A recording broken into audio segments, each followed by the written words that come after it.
Oi pessoal, sejam bem-vindos a mais um vídeo nosso do canal Padre Antônio Simone. Mas antes de ver o vídeo, vá lá, a gente tem que falar sempre, vá lá, se inscreva no canal se não for inscrito, acione o sininho, visualize o vídeo, dê o seu like e compartilhe o nosso vídeo com outras pessoas. Hoje nós vamos começar, nas sextas-feiras, o Novo Testamento. Começamos o Antigo Testamento na terça e agora o Novo Testamento na sexta. Esses nossos textos, especialmente sobre a criação do mundo, nós vamos aprofundar mais no nosso curso de teologia. O próximo módulo nosso que sai em julho vai ser sobre Trindade e criação, teologia da criação. Nós vamos aprofundar mais os textos sobre a criação, né? No capítulo 1 a 3 do livro do Gênesis. Mas, por enquanto, nós estamos no nosso curso de Bíblia, vamos começar o Evangelho de Marcos. Então, leia o primeiro capítulo de Marcos. Até esse vídeo vai ser até o versículo 11. Capítulo 1, versículo 11. De 1 a 11. Nós vamos ver Marcos mais devagar, porque Mateus e Lucas repetem praticamente Marcos. E tem coisas próprias de Mateus e de Lucas, né? Então, nós vamos ver Marcos mais intensamente, porque vai nos ajudar muito a ver Mateus e Lucas, e poder pular muita coisa em Mateus e Lucas, porque são repetições de Marcos. Marcos começa assim, capítulo 1, versículo 1. Princípio da boa nova de Jesus Cristo, Filho de Deus, conforme está escrito no profeta Isaías. Então, o princípio do Evangelho de Jesus Cristo, Filho de Deus. Qual que é o objetivo de Marcos? Manifestar o Filho de Deus na pessoa histórica de Jesus de Nazaré. Esse aqui é o objetivo de Marcos. E falar também do segredo messiânico, o segredo do Messias, né? Como diz o texto, né? Jesus Cristo. Cristo é Messias, né? Messias significa ungido em hebraico. Meshiá. E Cristo significa ungido em grego, Christos. Então Messias e Cristo significa a mesma coisa. Jesus o Messias, Jesus o Cristo. Só que Cristo não é sobrenome de Jesus, é título. O mais certo é falar Cristo Jesus, como São Paulo fala, né? O mais correto é falar Cristo Jesus, porque é um título, Cristo. Título de perfeição, de unção. Então o título você fala primeiro, você fala Doutor João, e não João Doutor. Doutor João, Padre Antônio, né? E não Antônio Padre. Então o título vem primeiro. Então o certo é falar Cristo Jesus, muito mais do que Jesus Cristo, né? No princípio, olha como é que Marcos começa, no princípio, igualzinho em Gênesis. Gênesis começa lá no primeiro versículo do Gênesis, no princípio, Bereshit. Agora Marcos começa também, só que foi escrito em grego, né? No princípio. Quer dizer, é um novo fundamento, é uma nova origem, é a origem do povo de Deus, cristão. Não é mais o povo judeu, é o povo cristão. Então Marcos começa igualzinho em Gênesis, né? Novo fundamento e origem de vida, da vida cristã. Evangelho, evangelos, né? Fala evangelho. Evangelho significa boa notícia. São Paulo usou primeiro o termo evangelho, que São Paulo escreveu primeiro, né? Tanto que as cartas de Paulo a gente chama de evangelho de Paulo, porque Paulo escreveu primeiro do que Marcos, né? Paulo escreveu no ano 50, mais ou menos. E Marcos nos anos 60, 70, mais ou menos. Tudo é mais ou menos, que eu não tenho certeza absoluta, né? Então, evangelho é boa notícia. No mundo grego, quando tinha o anúncio de uma vitória, era chamado de evangelho. Evangelos, né? Angelos. Anúncio de vitória. Quando nascia o filho de um imperador romano, de um César, ou de um deus, aí ia lá o arauto avisar no reino que nasceu, no império que nasceu o filho de César. Aí falava evangelho. Evangelos, né? É o nascimento do filho de um deus ou do imperador romano. Para os cristãos é outra coisa, né? É a boa notícia. A boa notícia agora, quem que é o evangelho? É Jesus, né? É Jesus. A gente fala que Jesus anuncia o reino de Deus, a soberania de Deus, a realeza de Deus. Então agora para nós, a boa notícia é a pessoa de Jesus e o anúncio do reino de Deus. Jesus de Nazaré é o Messias, ungido de Deus. A base para isso é o Salmo 2, versículo 2. Veja lá o Salmo 2, versículo 2, e o Salmo 110, entre parênteses 109. Está falando sobre o Messias ungido de Deus. E outra coisa, ele fala no primeiro versículo, Evangelho de Jesus Cristo, Filho de Deus. Filho de Deus é um título que é mais comum entre os gregos. Na Transfiguração, capítulo 9, versículo 7, fala assim: este é meu filho amado. Lá no final, capítulo 15 de Marcos, versículo 39, fala assim: este era realmente o Filho de Deus.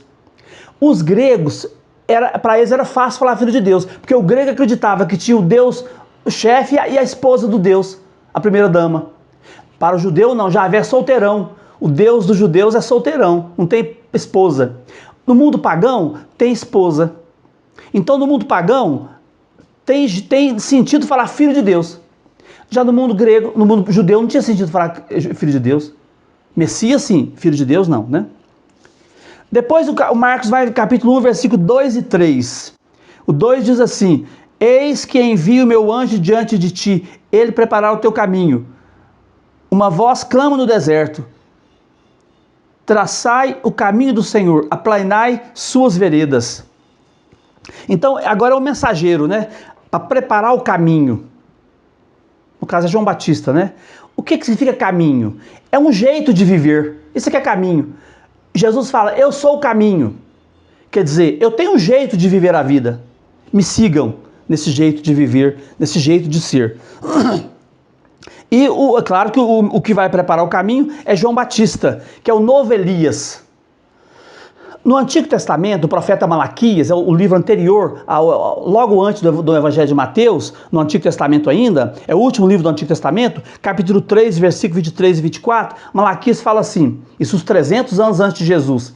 Ele fala assim: um dia Elias vai voltar, porque ele não morreu, foi arrebatado aos céus num turbilhão. Ele não morreu, ele foi arrebatado aos céus sem morrer. Um dia Elias vai voltar e preparar o caminho do Messias.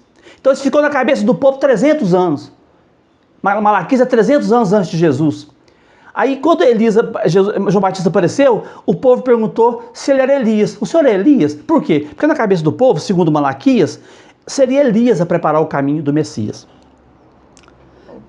Aí o versículo 4 e versículo 5 do primeiro capítulo diz o seguinte: João Batista apareceu no deserto e pregava um batido de conversão para a remissão dos pecados. E saíam para ir ter com ele toda a Judéia, toda Jerusalém, e eram batizados por ele no Rio Jordão, confessando os seus pecados. Então, João, na verdade, não proclama o reino de Deus. João Batista proclama o batismo de conversão. Conversão em grego quer dizer metanoia. Metanoia é se converter, né? E também a remissão dos pecados, que é o perdão das dívidas. Restabelecer relações de aliança na vida do povo, né? Antigamente, o povo de Israel, no 7º ano e no 50º ano, né? Você tinha que perdoar as dívidas das pessoas. Vai lá em Êxodo capítulo 23, Levítico capítulo 2 e Deuteronômio capítulo 15. Repetindo, Êxodo capítulo 23, Levítico capítulo 2 e Deuteronômio capítulo 15. Você vai lá ver essa questão da remissão dos pecados, né? Perdoar as dívidas no 7º ano e no ano jubilar. Aí vai ao deserto, né? O que significa ir ao deserto? Ir ao deserto quer dizer recomeçar o caminho do êxodo em direção à terra prometida. Isso aqui é ir ao deserto, né? O povo judeu, o povo hebreu, atravessou o deserto para chegar na terra prometida, Canaã. O que significa ir ao deserto? Refazer o êxodo, refazer o caminho para chegar à terra prometida. E depois passar pelo Jordão, ser batizado no Jordão. Batista não é sobrenome de João. Naquele tempo não tinha sobrenome. Jesus não tinha sobrenome, não usava sobrenome. João não tinha sobrenome também, era João o Batista, ou aquele que batizava, né? Batista é a função de João. Ele não tem sobrenome, né? Naquele tempo não usava isso. Então, vai ser batizado no Jordão. Para chegar na terra prometida, tem que atravessar o Jordão. Como atravessar o mar para poder sair do Egito, da escravidão do Egito, né? Agora, passar pelo Jordão evoca o êxodo, né? Evoca a entrada na terra com Josué. Engraçado que Josué é o mesmo nome de Jesus. Yeshua. Josué e Jesus são o mesmo nome, né? Engraçado, né? A mesma raiz. Deus salva. Josué salvou o povo do deserto para entrar na terra prometida, e Jesus salva a gente saindo do pecado, entrando para a graça, para a presença de Deus, para o paraíso. Agora, versículos 6 e 8, o texto diz o seguinte: João andava vestido de pelo de camelo e trazia um cinto de couro em volta dos rins, e alimentava-se de gafanhotos e mel silvestre. Ele pôs-se a proclamar: depois de mim vem outro mais poderoso do que eu, ante o qual não sou digno de me prostrar para desatar-lhe a correia da sandália. Eu vos batizei com água, ele, porém, vos batizará no Espírito Santo. Então, João Batista era um cara assim, austero, um cara bravo, um cara assim, cara feia, né? Não era igual Jesus, que era mais amável, simpático, agradável. João Batista era mais sério, mais bravo, né?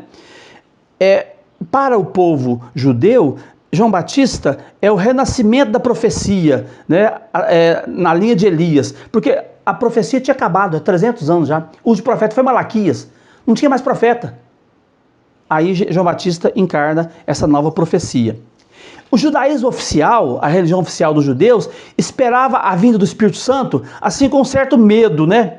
Uma certa tensão, né? Porque a profecia organiza o povo fica resistente, dá senso crítico ao povo, a profecia. Então, o judaísmo oficial, os sacerdotes, mestres da lei, doutores da lei, tinham medo dos profetas, porque o profeta, ele organizava o povo, né?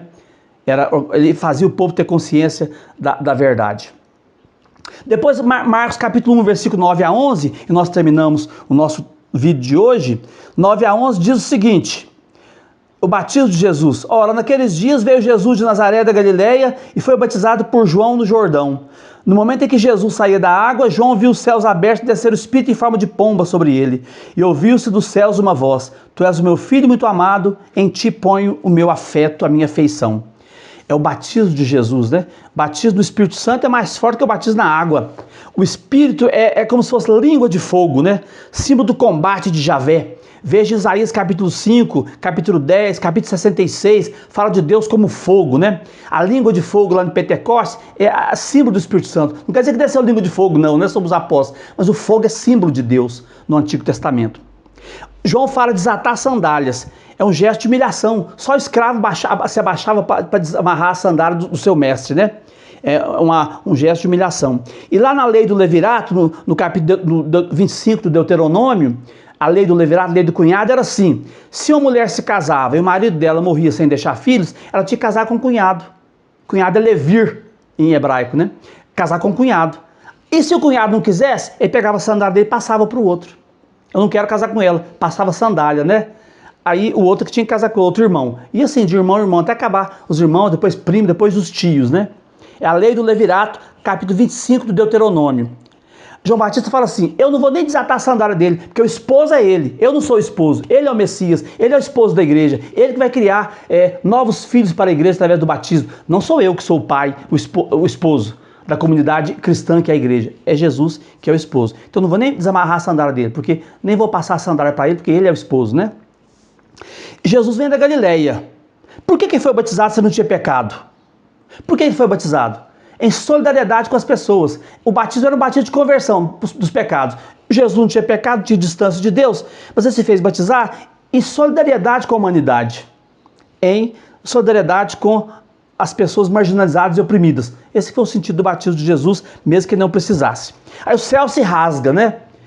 E desce uma pomba e posa sobre Jesus. A pomba aqui é sinal do povo de Israel. Significa a presença de Deus, que veio do céu, né? Significa sacrifício, mas é o povo de Israel. Rasgar o céu quer dizer, Deus estava sem falar com o povo há 300 anos. Não tinha profeta. O profeta que era a ligação do povo com Deus, né? Não tinha mais profeta, o céu estava fechado. A amizade de Deus com o homem não existia mais. O céu se rasga, quer dizer que a pessoa de Jesus volta a amizade nossa com Deus. Filho de Deus aqui, gente, não é só Jesus, não. Israel era chamado filho de Deus. O rei, a pessoa que era justa.